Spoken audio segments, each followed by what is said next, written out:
सिर्फ फीमेल ही नहीं, हर कोई पर्सन अपनी स्किन के लिए बहुत कॉन्शियस है आजकल। मान लीजिए आप कहीं किसी इंटरव्यू के लिए जा रहे हो तो कहते हैं ना कि आपका बॉडी लैंग्वेज, आपका वे ऑफ टॉकिंग, आपकी पर्सनालिटी और आपकी स्किन भी बहुत मैटर करती है। और यदि आपको फेस पे ईचिंग हो रही है, छोटे छोटे दाने हो गए हैं और आप मुल्तानी मिट्टी का आप लेप करो, वो आपके ऑयल को और निकालेगी तो रुक्षता और ज़्यादा बढ़ जाएगी। आप मैं ये नहीं बोल रही हूँ कि इफेक्ट नहीं आता उन चीज़ों का, बट उनका साइड इफेक्ट भी आता है।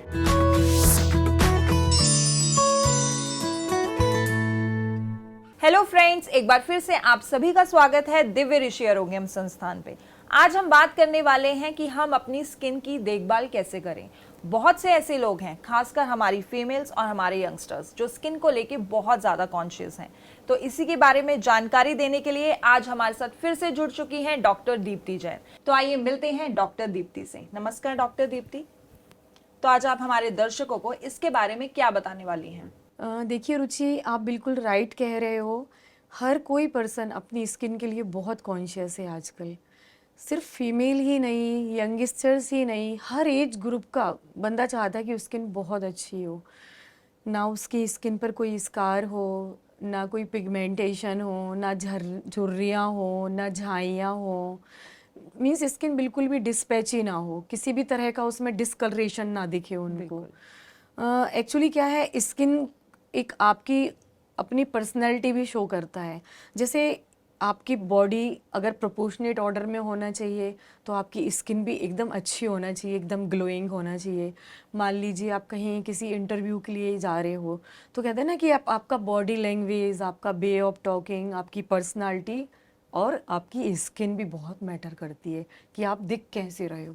ठीक है ना। तो लोग मेंटली प्रिपेयर होते हैं कि हाँ भाई, इंटरव्यू के लिए जाना है तो मेरे को एकदम अप टू डेट होके जाना ही जाना है वहाँ पे। ये चीज़ें मैटर करती हैं, तब इन सब चीज़ों को लोग फोकस करते हैं। मैं मानती हूँ कि 99% आपकी क्वालिटी है, बट 1% ये चीज़ें भी मैटर करती ही करती हैं। जो बंदा आपसे मिल रहा है वो आपसे अट्रैक्ट हो रहा है कि नहीं हो रहा है।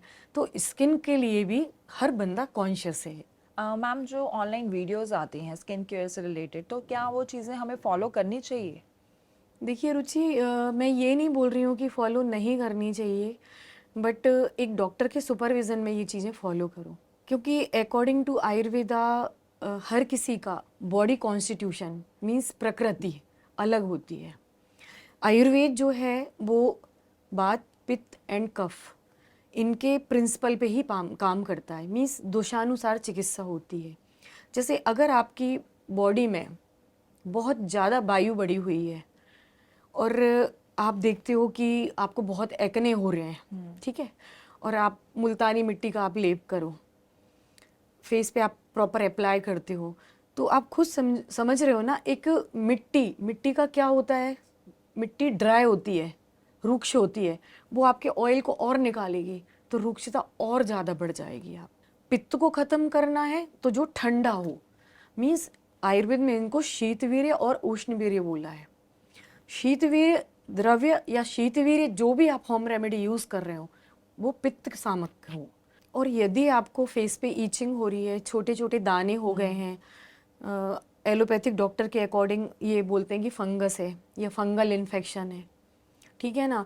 तो बट आयुर्वेद क्या बोलता है कि खुजली किसका लक्षण है, कफ का लक्षण है। मतलब कंडू हो रही है तो वो कफ का ही सिम्टम है।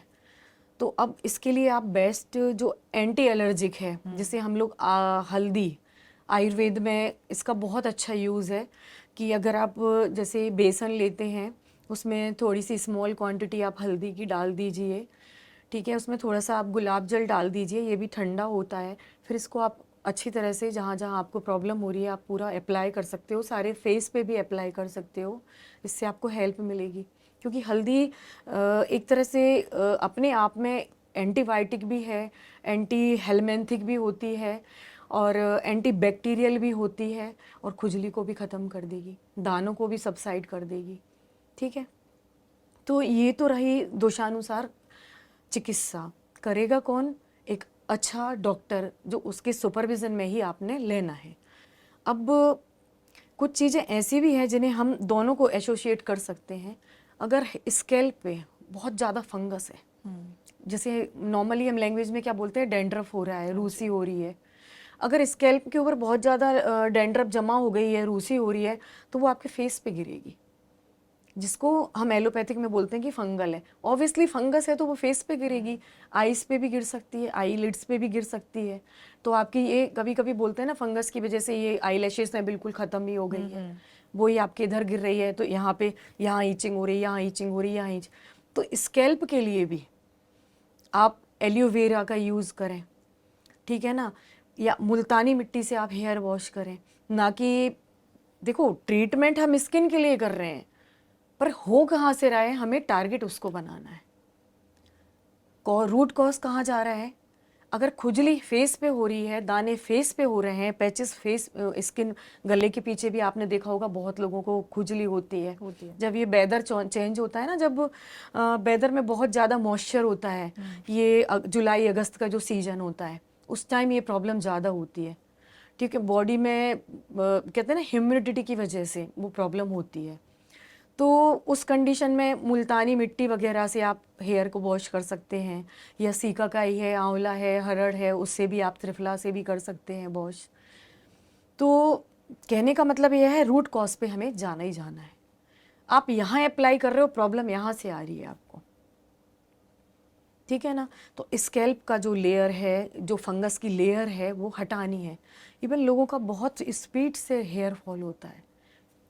जेंट्स पेशेंट्स जो होते हैं, जो मेल होते हैं, उनमें आपने देखा होगा एक पर्टिकुलर एरिया में ऐसे ऐसे गोल गोल पैचेस बन जाते हैं, पूरी स्कैल्प पे हेयर है, एक पर्टिकुलर एरिया से बाल पूरे गिरते जाएंगे, वो आपकी फंगस है। ओके। उधर हार्म कर रही है, बाल गिरा रही है, स्किन पे भी हार्म कर रही है, नेक पे भी आ रहे हैं। पुराने लोग बोलते थे सेउआ, सेउआ समझते हो आप? सफ़ेद सफ़ेद चकत्ते, जो गांव के लोग हैं ना पुराने, जो हमारे विलेज के, वो सारे समझते हैं कि सेउआ क्या होते हैं। तो उसमें बोलते थे कच्चे दूध को अप्लाई कर लो, वो आपके उसको ख़त्म कर देगा। और सीरियसली इसका रिजल्ट है। बाकी कफ शामक चिकित्सा होगी इसमें, क्योंकि उनमें बहुत ईचिंग होती है, पूरी चेस्ट पर, पूरी बैक पर, नेक पर, फेस पर, पूरी बॉडी में फैल जाता है वो। एक आयुर्वेद कफ की चिकित्सा करता है, एलोपैथिक एंटी फंगल ट्रीटमेंट देता है, ठीक है ना जी। तो इस तरह से हमें ये फॉलो करना है चीज़ें। अब लास्टली मैं एक बात और बताऊंगी आपको, ढेरों कॉस्मेटिक्स आ रहे हैं, एक से बढ़ के एक आ रहे हैं, बहुत अबव रेंज में भी आ रहे हैं। बट मैं यही बोलूँगी कि जितने भी कॉस्मेटिक्स लेते हैं, उनमें कुछ ना कुछ केमिकल्स हैं जो आपकी स्किन को हार्म करेंगे ही करेंगे। चाहे शैम्पू पे जा रहे हो, या क्रीम्स पे जा रहे हो, ऑइंटमेंट पे जा रहे हो, स्किन लाइटनिंग क्रीम आती हैं, 102% कुछ ना कुछ साइड इफ़ेक्ट देती है। मैं ये नहीं बोल रही हूँ कि इफ़ेक्ट नहीं आता उन चीज़ों का, बट उनका साइड इफ़ेक्ट भी आता है, और एक टेम्पररी इफ़ेक्ट होता है। इससे बेहतर है कि हम नेचुरल चीज़ों की तरफ जाएं, बट इंटरनली भी अपनी हेल्प करें। बार बार बता रही हूँ, फोकस ये करना है कि सिर्फ एक्सटर्नल आपको हेल्प नहीं लेनी, आपको इंटरनल भी हेल्प लेनी चाहिए, वो भी एक डॉक्टर के सुपरविजन में, और रूट पे काम करना चाहिए। और रूट पे काम करना चाहिए। नेक्स्ट, एक अच्छी लाइफ स्टाइल, अच्छा रूटीन, आपका खाने पीने के तरीके जिसमें प्रॉपर हों, बैलेंस्ड डाइट, वाटर इनटेक ज़्यादा बढ़ाओ, प्रॉपर आपका स्लीप हो, साउंड स्लीप हो, ट्राई करें। मेंटल स्ट्रेस जितना हो सके उतना रिड्यूस कराओ, अगर आपको स्किन बहुत अच्छी चाहिए है तो। चलते चलते अब आप हमारे दर्शकों को कुछ जनरल ट्रीटमेंट भी बता दीजिए। ओके रुचि, देखिए, अगर अपनी स्किन को बहुत बेहतर बनाना चाहते हो, ग्लोइंग बनाना चाहते हो, सबसे पहले विटामिन सी का इंटेक करना है। अब विटामिन सी का जो रिसोर्स है वो क्या है? नींबू। हाँ जी। नेचुरल चीज़ों पे हम ज़्यादा फोकस करेंगे, या फिर टमाटर का सूप पियो आप, ठीक है। Next, green vegetables, lots of green vegetables. अगर आप ग्रीन वेजिटेबल्स की क्वांटिटी बढ़ाते हो तो आपको ऑब्वियसली रिच फाइबर मिल रहा है, सारे विटामिन्स, मिनरल्स, सभी कुछ आपको मिल रहा है, तो उससे आपकी स्किन हेल्दी होगी। Lots of fruits, vitamin C, जितने सिट्रस फ्रूट्स होते हैं उनमें rich source of vitamin C होता है, तो वो जो विटामिन सी होता है वो उससे आपकी स्किन 100% ग्लोइंग भी होगी और हेल्दी भी होगी। वाटर इनटेक बढ़ाओ। अगर वाटर आप बहुत ज़्यादा लेते हो, क्वांटिटी अच्छी रखते हो, तो स्किन में कभी आपकी डिहाइड्रेटेड स्किन नहीं दिखेगी। डिहाइड्रेटेड स्किन अलग दिखती है, बिल्कुल ड्राई होगी, उसमें कुछ भी ग्लोइंग नहीं होगी। तो स्किन में अगर अच्छा लश्चर लेके आना है तो पानी की क्वांटिटी आप बढ़ाओ। अगर आप बहुत बात कॉन्स्टिट्यूशन है तो एलोवेरा जेल अपने फेस पे अप्लाई करो। अगर आपका पित्त कॉन्स्टिट्यूशन है तो आप चंदन का लेप करो। और अगर आपको कफ की प्रॉब्लम हो रही है तो आप एलोवेरा का भी जेल यूज कर सकते हैं। और साथ में आप बेसन, हल्दी और दही, दही जो रहेगा वो आपकी टैनिंग को हटाएगा। एंटी टैनिंग प्रोडक्ट है, एक नेचुरल चीज़ है ये।